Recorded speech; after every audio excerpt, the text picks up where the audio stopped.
The final slam of the oak door echoed not with anger, but with the hollow finality of a coffin lid being nailed shut.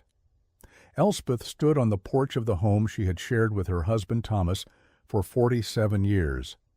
In her hand were two things: a folded deed to a worthless patch of rock and scree miles up in the high country, and a small deerskin pouch containing $112. Silas, her husband's brother, stood behind the closed door, his duty as executor now complete. He had sold the farm, the good bottomland, the sturdy barn, everything.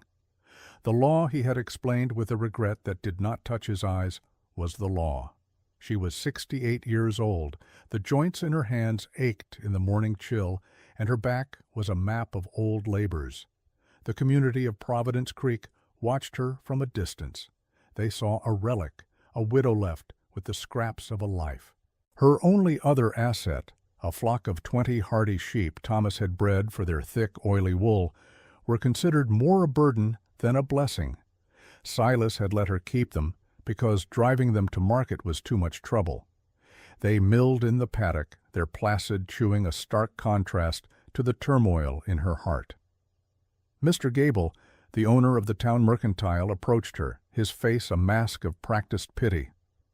"Elspeth," he said, his voice low and reasonable, "this is a sad day, a sad day. Now you listen to me. Sell the flock for what you can get. I'll give you a fair price for the meat. Then you take that money and what Silas gave you, and you get a room at the church house. It's warm. It's sensible." His words were meant to be kind, but they landed like stones. Sensible. It was the word men used when they wanted a woman to surrender.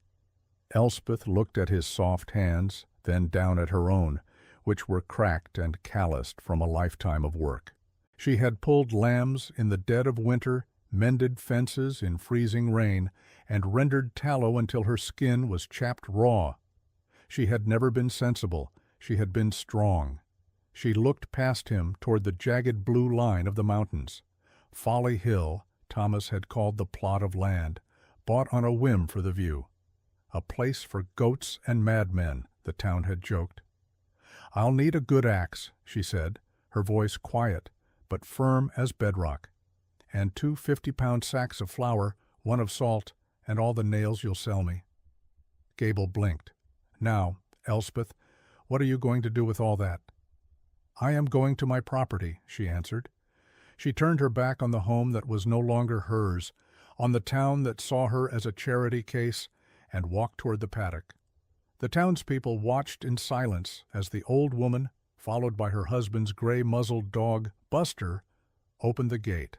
With a series of low calls she had used for decades, she began to herd her flock of 20 sheep out onto the main road, heading not east toward the safety of the lower valleys, but north toward the cold, unforgiving heights of Folly Hill. The journey was a slow, punishing pilgrimage.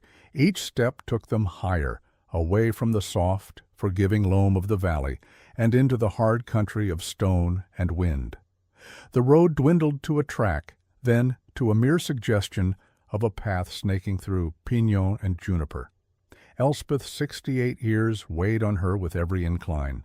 Her lungs burned in the thin air, and a dull ache settled deep in her hips. The sheep, bred for these highlands, moved with an easy surety she envied.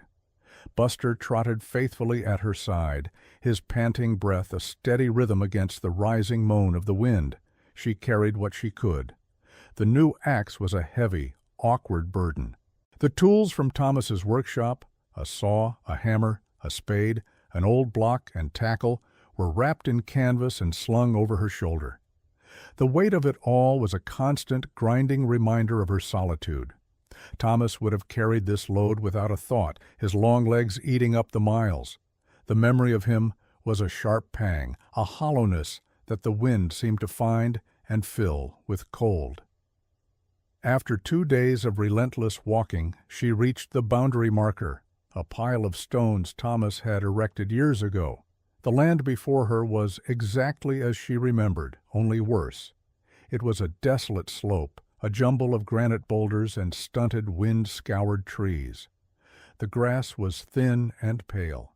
Dominating the property was a collapsed ruin, the remains of an old shepherd's hut, its roof beams snapped, and its stone walls tumbled into a chaotic heap. Behind it, a dark opening gaped in the hillside, a shallow cave, more of a rock overhang than a true cavern. This was it, her inheritance. A pile of rubble on a windswept hill. For a long, terrifying moment, despair washed over her like a physical blow. Her knees felt weak. The wind tore at her shawl, a relentless thief stealing what little warmth she had. The town was right. Gable was right. Silas was right. This was a fool's errand. She was an old woman who had chosen to die in the wilderness rather than accept the quiet shame of charity.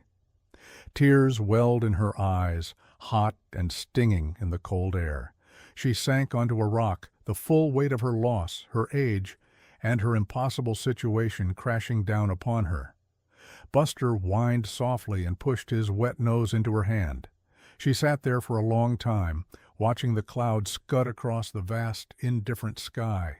The wind was a constant pressure, a bully that never tired. It found every gap in her clothing, every chink in her resolve. Seeking a moment's respite, she got up and walked stiffly toward the cave. The sheep, instinctively seeking shelter, had already begun to huddle near the entrance. She stepped out of the wind and into the gloom of the rock shelter. The change was immediate and profound. The roaring in her ears ceased, replaced by a sudden, heavy silence. The air was perfectly still. She took a few more steps into the darkness, her eyes slowly adjusting. The cave was not deep, perhaps 30 feet, with a low, arched ceiling. As she stood there, catching her breath, she noticed something else, a feeling, or rather, the lack of one. The biting cold of the wind was gone, replaced by a neutral coolness. It wasn't warm, not yet, but the rock itself did not seem to radiate the deep, penetrating chill of the outside stone. Curious, she pressed her palm flat against the back wall.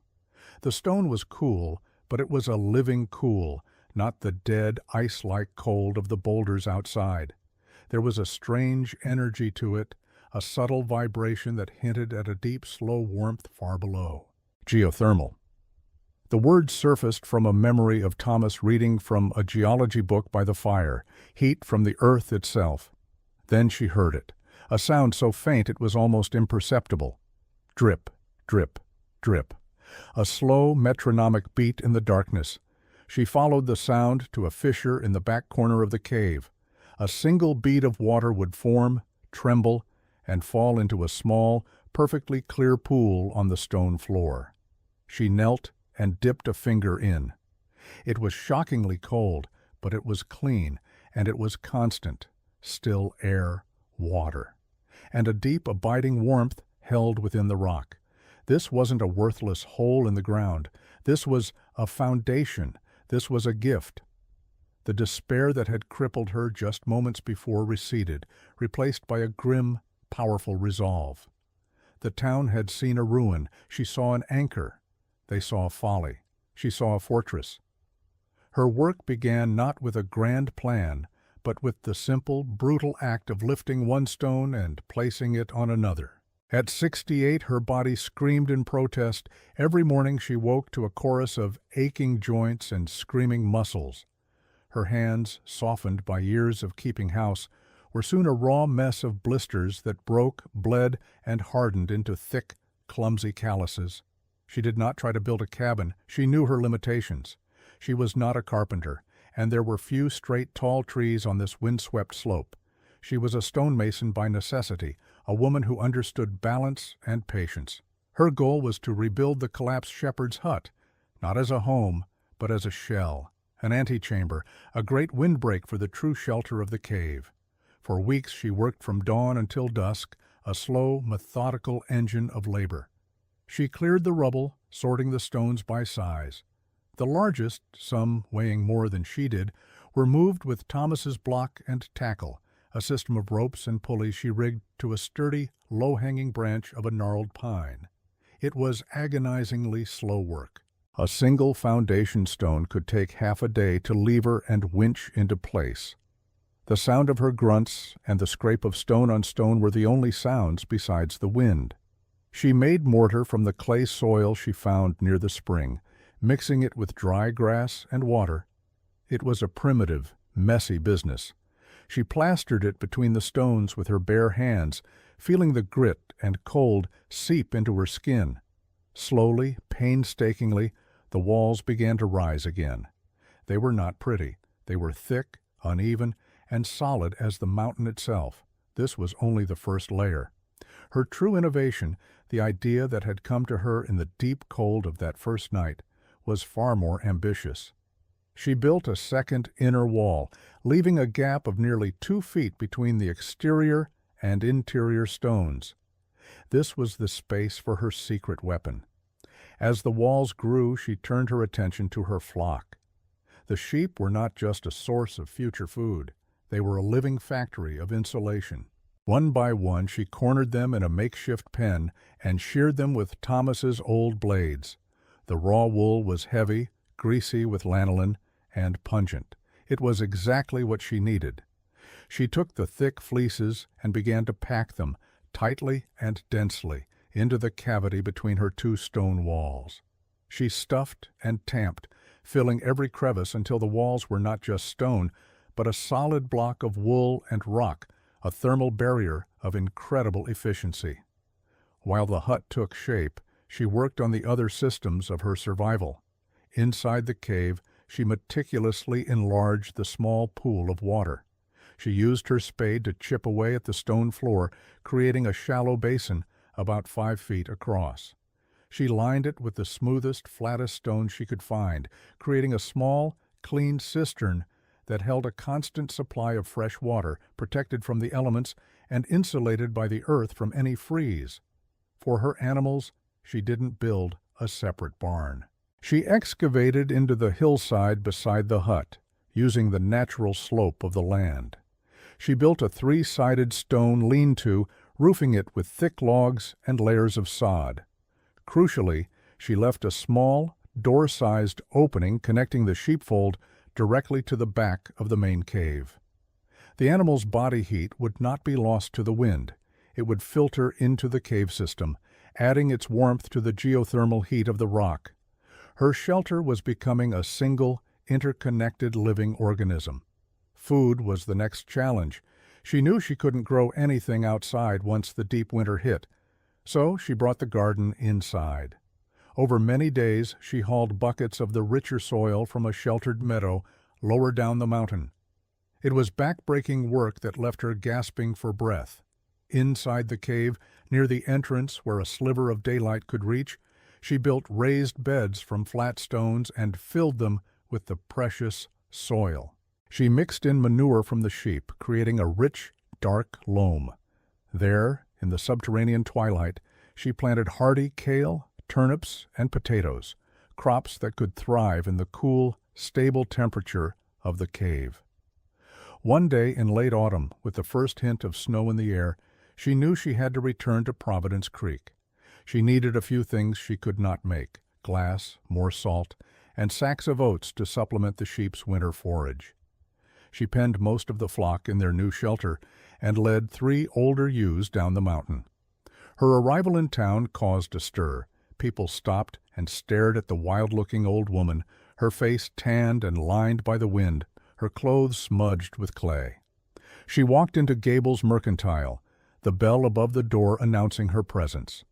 Mr. Gable looked up from his ledger, his eyes widening in surprise. He had clearly expected her to have given up and returned in defeat weeks ago. "Elspeth," he said, a note of disbelief in his voice. "You're... well?" "I need to sell these ewes," she said, ignoring his shock, "and I need to buy supplies." Gable inspected the sheep with a practiced eye, then made her a low offer. She accepted without haggling. She was not there to bargain, she was there to procure.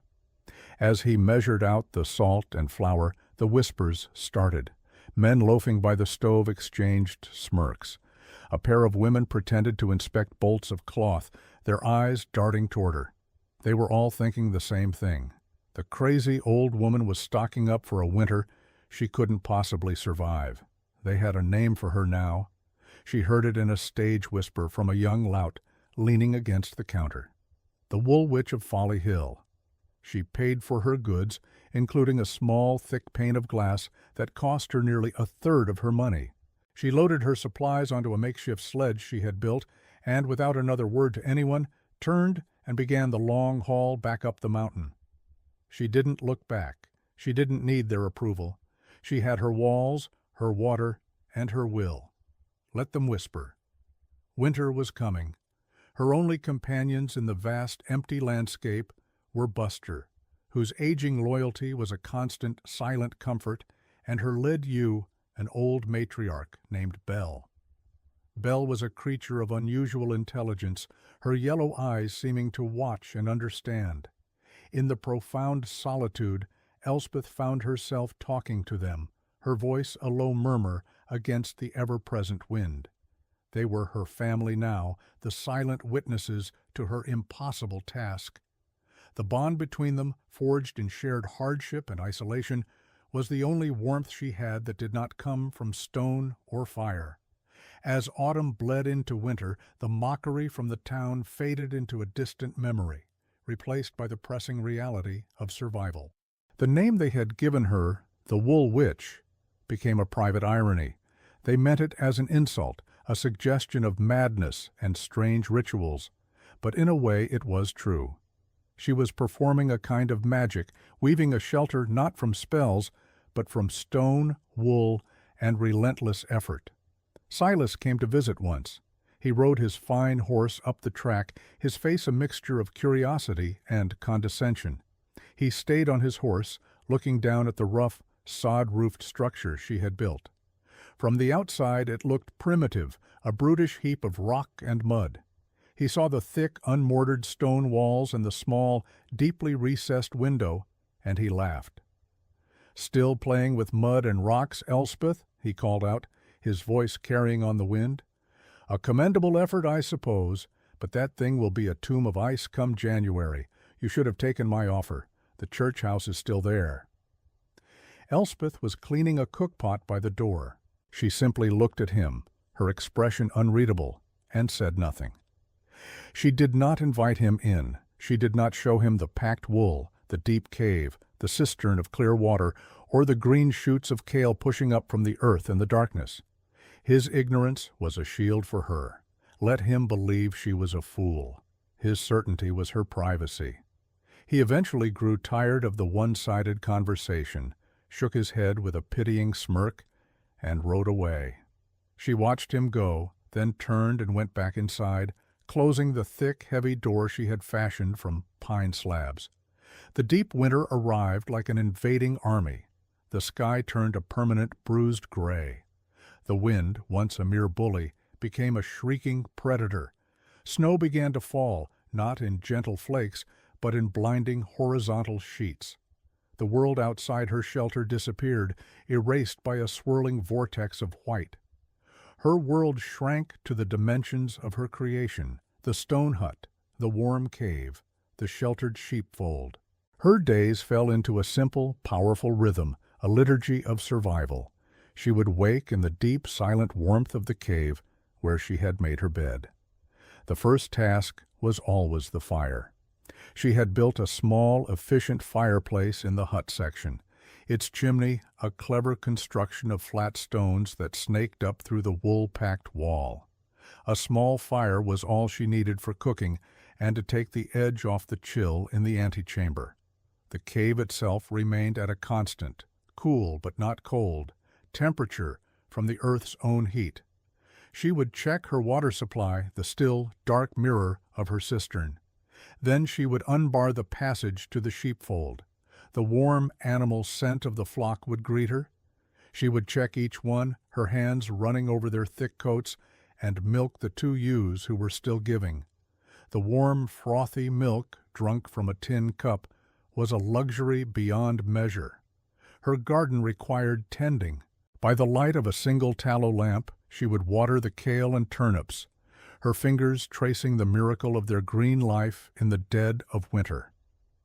The plants grew slowly but steadily in the subterranean twilight, a defiant patch of summer in a world of ice. The days were filled with the quiet work of hands. She would cook simple meals of oat porridge and turnip stew. She would card the leftover wool by the fire, the rhythmic scrape of the cards a companionable sound. She would mend her clothes, check the chinking in the walls for drafts, and listen. The sound of the wind was a constant reminder of the world she had shut out. It howled and battered against the stone walls, but inside there was only a deep, profound stillness.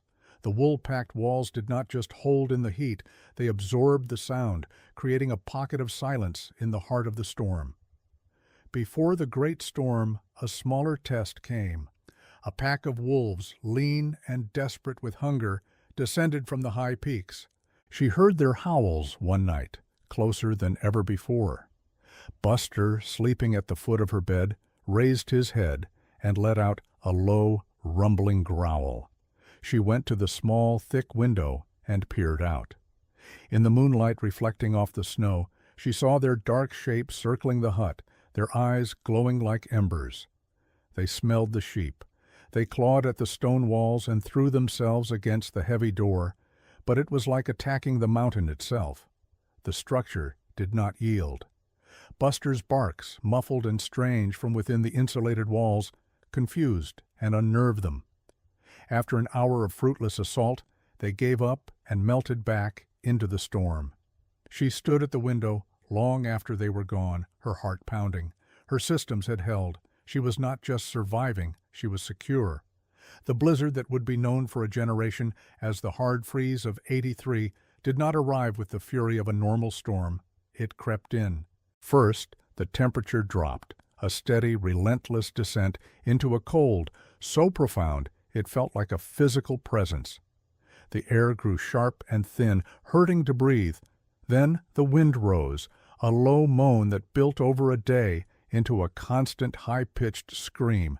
Finally the snow came, fine and hard as sand, driven by a gale that scoured the landscape clean. In Providence Creek, the community's confidence, built on generations of normal winters, began to shatter. The cold was a thing with teeth. It found its way through the chinking of the best-built log homes.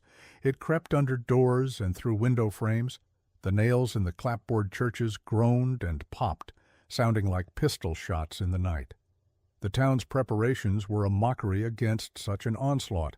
Firewood piles, which had seemed immense in October, dwindled with terrifying speed. Families kept their fires roaring day and night, but the heat was sucked away as fast as it was generated. Soon they were burning fence posts, then chairs, then heirloom dressers. The smoke that plumed from the town's chimneys was thick and black with the varnish of their own lives. The livestock in the barns began to die. Cows were found frozen solid in their stalls, their eyes wide with a final icy surprise. Chickens, huddled together for warmth, were discovered as a single feathered block of ice. Mr. Gable's sturdy mercantile, the heart of the town, suffered a cracked foundation. The great pot-bellied stove that was the symbol of its warmth could not keep the barrels of pickles and vinegar from freezing solid. The town well, the source of life for everyone, froze to a depth of 6 feet. The handle of the pump snapped off in a man's frost-bitten hand. Hope began to curdle into a quiet, desperate fear. The world outside was an alien planet of white fury. To be caught in it for more than a few minutes was a death sentence. The town became a collection of isolated, freezing islands. Families huddled together under every blanket they owned, listening to the storm try to tear their homes apart, and wondered if they would live to see the spring. But on Folly Hill, Elspeth was not fighting the storm.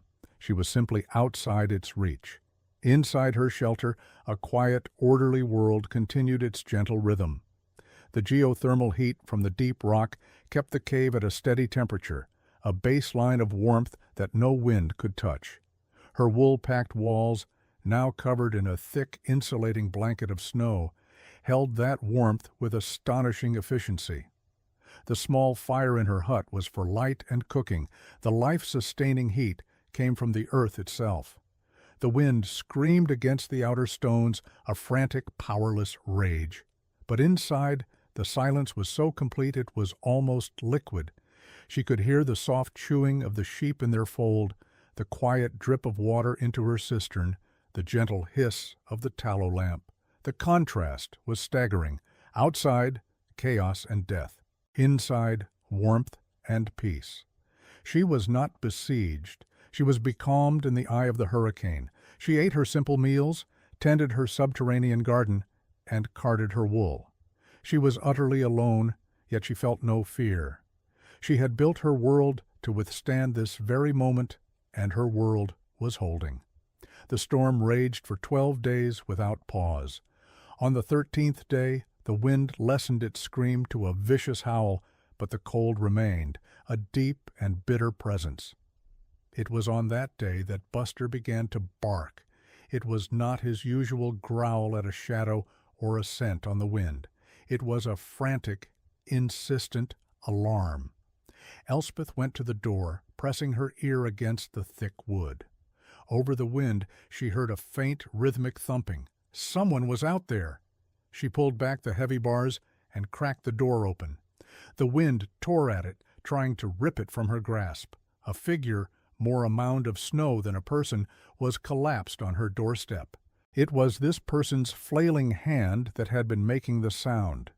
With a surge of adrenaline, she wrestled the door fully open. With Buster's help, nipping and pulling at the frozen clothing, she dragged the body inside and slammed the door against the storm.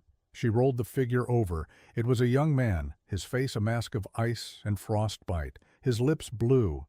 As she brushed the snow from his face, she felt a jolt of recognition. It was Daniel, Mr. Gable's son. A boy of about 19, one of the louts who had been snickering in the store, who had whispered the name Woolwich with such casual cruelty. He had been sent to check a trap line on the ridge before the storm hit full force and had been caught. He told her later that he had been walking for 2 days, lost and delirious, following the faint hope of the ridgeline. He had seen a flicker of light, a tiny, impossible glimmer in the white hellscape, and had stumbled toward it as his last act. For a moment, seeing his face, a cold knot of bitterness tightened in her chest. This was the son of the man who had told her to be sensible, to give up. This was one of the pack that had mocked her. Her stores were carefully rationed. The firewood she had gathered was finite. To care for him would be a cost, a risk to her own precarious balance. But the thought was fleeting, a wisp of smoke in the warmth of her shelter. He was not an abstract idea of the town's scorn. He was a half-dead human being on her floor. The moral choice was no choice at all. You do not weigh the past when a life is in your hands. You simply act. Her movements became swift and efficient. She cut away his frozen coat and boots with a skinning knife. His skin was pale and waxy. She piled her thickest wool blankets over him and began to chafe his hands and feet, trying to restore circulation. She stoked the fire, adding precious logs until the hut was hot. She ladled broth from the pot simmering over the flames, a simple, nourishing soup of turnip and salted mutton, and began the slow process of forcing it, spoonful by spoonful, between his frozen lips. For hours she worked to bring him back from the edge. She was no longer a widow, no longer an outcast. She was a guardian of a flame, pushing back against the vast, killing cold. It was a battle fought not with anger or pride, but with warm blankets, hot soup, and the stubborn, life-affirming heat of her unlikely home. When Daniel Gable finally awoke, it was to a world of profound sensory confusion. The first thing he registered was warmth, a deep, penetrating warmth that seemed to come from all directions, soaking into his bones. He was wrapped in something heavy and soft that smelled of lanolin and wood smoke. The air was still and humid, carrying the scent of damp earth and something savory cooking. He heard the gentle bleating of sheep, calm and close. He opened his eyes. He was not in a freezing, wind-blasted hell. He was in a small, low-ceilinged room lit by the flickering orange light of a fire. Stone walls surrounded him. He saw a gray-haired old woman sitting in a chair, carding wool with a steady, rhythmic motion. Her old dog lay at her feet. He tried to sit up, and a wave of dizziness washed over him. "Easy, boy," Elspeth said, her voice calm. "You've been asleep for a day." Daniel stared, his mind struggling to reconcile this reality with the stories he'd heard. The Wool Witch, the crazy old woman in her pile of rocks. This was not a hovel. This was a haven. His gaze moved past her toward an opening that led deeper into the darkness. From that darkness he could feel the strange, steady warmth and hear the constant, quiet drip of water. He saw the edge of a wooden box filled with dark soil from which impossible green leaves were growing. "Where?" he managed to whisper, his throat raw. "You're on Folly Hill," she said simply, not missing a stroke with her wool cards. "You were nearly dead on my doorstep. Have some more soup." He drank the soup she offered, his eyes wide with disbelief. He was inside the joke. He was living in the heart of the town's mockery, and it was the warmest, safest place he had ever been. He had expected to die in a tomb of ice, just as his father and everyone else had predicted. Instead, he had been saved by the very person they had all dismissed as a fool. The storm broke 2 days later. The wind died and a weak, watery sun appeared in the sky. Not long after, a group of men from Providence Creek made their way up the mountain. It was a rescue party, led by a grim-faced Mr. Gable and a reluctant, shame-faced Silas. They were not looking for a survivor. They were on the grim errand of recovering 2 bodies. They crested the final ridge and stared at the site below. Elspeth's hut was almost completely buried in a massive snowdrift, with only the top of the chimney and a sliver of the roof visible. It looked exactly like the tomb they had imagined. Mr. Gable's shoulders slumped, but as they got closer, they saw that the chimney was issuing a thin, steady plume of smoke, and a narrow path had been shoveled from the door. As they watched, the door opened. A figure emerged, squinting in the unaccustomed sunlight. It was Daniel, weak, pale, but alive. Mr. Gable cried out his son's name and scrambled down the slope, stumbling through the deep snow. He embraced his boy, his face a mess of tears and relief. The other men stood frozen, staring in utter disbelief. Elspeth appeared in the doorway behind Daniel. She held a shawl wrapped around her shoulders, her expression calm. Gable turned from his son and looked at her. He saw the solid stone walls, the wisp of smoke, the impossible fact of his living son. He looked at this woman they had pitied, this woman they had mocked, and the whole arrogant structure of his certainty collapsed. We were wrong," he stammered, the words catching in his throat. He gestured at the snow-covered hut. "We called you a fool. My God, Elspeth, we were the fools." Silas stood behind him, his face ashen. He could not meet her eyes. He saw not a ramshackle hut, but a fortress that had withstood a siege. His own fine, timber-framed house had barely survived. He saw a wisdom that he had mistaken for madness. Elspeth's response was not one of triumph. There was no "I told you so" in her eyes. Her victory was too profound for such petty satisfaction. She simply looked at the exhausted, half-frozen men and offered the only thing that mattered. "There is food," she said, her voice even. "Eat. You must be hungry from your journey." Her grace was more stunning than the storm itself. The legend of Folly Hill transformed overnight. The story of Daniel Gable's rescue, told by the boy himself with wide-eyed wonder, spread through Providence Creek like a wildfire. He spoke of a place of impossible warmth, of green things growing in the dark, of a silence so deep it felt holy. The derisive nickname, the Wool Witch, was retired from the town's vocabulary. When people spoke of her now, it was with a tone of awe and reverence. Folly Hill was no longer a joke. It was a landmark. In the weeks after the great thaw, a trickle of visitors began to make the journey up the mountain. They came not to gawk or mock, but to learn.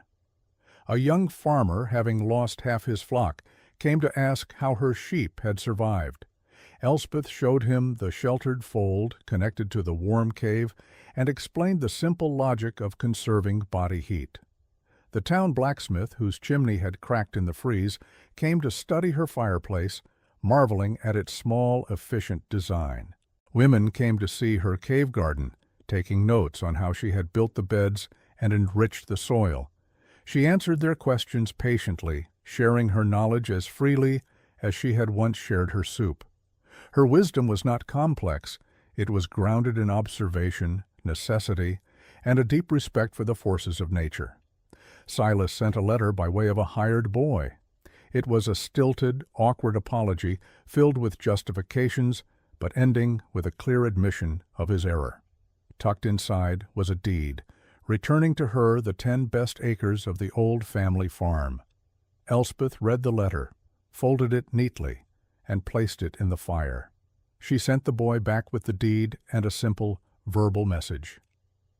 I am home. She had no need for that land any more. Her life was here, on this rock. The hard freeze of '83 became a defining event for Providence Creek, a line drawn in the town's history. In the years that followed, the settlement began to change. When new homes were built, they incorporated stone foundations and thicker walls. People began to talk about insulation, packing gaps with moss, sawdust, and, when they could get it, raw wool. The idea of an Elspeth wall became part of the local vernacular. Her shelter, born of one woman's desperation and resolve, had become a blueprint for the community's survival. The landscape of the town itself began to reflect her influence. Years passed. Elspeth remained on her hill, a quiet, steadfast presence overlooking the valley. She grew older, her movements slower, but her spirit remained as solid as the stones she had laid. Buster, her faithful companion, eventually passed and was buried on the hillside overlooking the town. She continued her rhythms, tending her sheep, her garden, her home. She was never lonely. The solitude she had once endured had blossomed into a rich, deep peace. One warm spring evening, she sat on a bench outside her door, watching the last rays of the sun paint the distant peaks in hues of orange and purple. She was well into her 70s now, a fixture of the landscape, as much a part of the mountain as the gnarled pines. Down below, the lights of Providence Creek began to twinkle on, one by one. It was a town that had once cast her out, seen her as a burden, a foolish old woman to be pitied and dismissed. Now they saw her as a source of strength, a wellspring of quiet wisdom. She had lost a house, but had built a home. She had been stripped of her place in the community, but had created a world of her own. Her legacy was not written in a will or carved on a tombstone. It was written in the stones of her walls, in the green shoots of her winter garden, and in the quiet, stubborn truth that the things others see as worthless, a rocky hill, a flock of sheep, a stubborn old woman, often hold the key to survival itself.